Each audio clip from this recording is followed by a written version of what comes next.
اچھا، تو آئیں بات کرتے ہیں انسانیت کے لیے مشہور سب سے دلکش عناصر میں سے ایک کی، یعنی سونے کی۔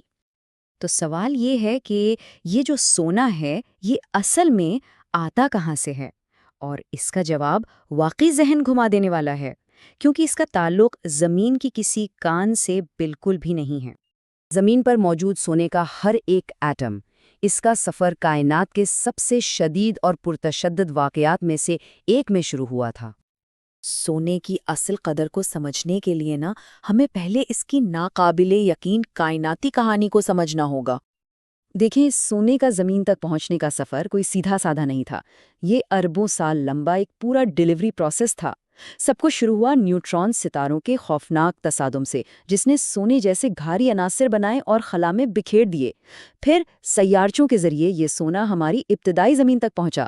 شروع میں تو یہ سارا سونا پگھلی ہوئی زمین کے بالکل مرکز میں ڈوب گیا، لیکن پھر بعد میں آنے والے شہابیوں نے اسے دوبارہ زمین کی اوپری سطح تک پہنچایا، جہاں آج ہم اسے نکالتے ہیں۔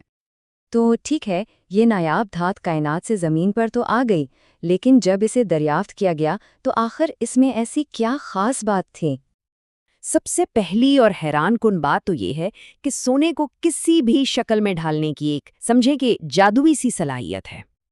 اور اس کی یہ خوبی کتنی زبردست ہے، اس کا اندازہ اس بات سے لگائیں کہ صرف 1 گرام سونے کو پیٹ کر اتنا پتلا کیا جا سکتا ہے کہ وہ 1 مربع میٹر تک پھیل جائے، اتنا پتلا کہ اس کے آر پار بھی دیکھا جا سکتا ہے۔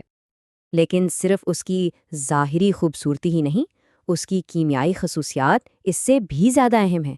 یہ خراب نہیں ہوتا، اسے زنگ نہیں لگتا۔ یہ ایک ایسی دھات ہے جو ہمیشہ ہمیشہ قائم رہتی ہے۔ اور سونے کی انہی خصوصیات نے، مطلب اس کی خوبصورتی اور ہمیشہ قائم رہنے کی صلاحیت نے، انسان کو ہزاروں سالوں سے اپنا دیوانہ بنایا ہوا ہے۔ شروع سے ہی یہ طاقت اور خدائی کی علامت رہا ہے۔ قدیم مصری تو اسے بہت اچھی طرح جانتے تھے۔ اور اگر ہم تاریخ پر نظر ڈالیں تو سونا ہمیشہ سے انسانی تہذیب کے مرکز میں رہا ہے، بلغاریہ میں ملنے والے پہلے زیور سے لے کر آج کی عالمی معیشت کی بنیاد بننے تک۔ تو سب سے اہم بات یہ ہے کہ اس کے اتنے بڑے اثر و رسوخ کے باوجود آج تک جتنا بھی سونا نکالا گیا ہے، اس کی کل مقدار حیرت انگیز طور پر بہت کم ہے۔ اچھا، جب بھی ہم سونے کے بارے میں سوچتے ہیں تو ذہن میں سکے، زیورات یا تاج آتے ہیں، ٹھیک ہے؟ لیکن آج کے دور میں اس کی کہانی ہائی ٹیکنالوجی کی ہے۔ ہاں، آج بھی اس کا سب سے بڑا استعمال زیورات اور سرمایہ کاری میں ہی ہوتا ہے، لیکن وہ جو 10% حصہ صنعت میں استعمال ہو رہا ہے وہ ہماری جدید دنیا کے لیے انتہائی اہم ہے۔ کیوں اہم ہے؟ کیونکہ یہ بجلی کا ایک بہترین موصل ہے اور اسے کبھی زنگ نہیں لگتا۔ اسی وجہ سے یہ ان تمام ڈیوائسز کے اندر ایک گمنام ہیرو کی طرح کام کر رہا ہے جو ہم روز استعمال کرتے ہیں۔ اور ظاہر ہے جتنا زیادہ ہم اسے استعمال کریں گے اتنا ہی یہ سوال اہم ہو جاتا ہے کہ ہم اسے حاصل کیسے کر رہے ہیں، اور یہیں پر ریسائکلنگ ایک بہت بہت بہتر آپشن بن کر سامنے آتی ہے۔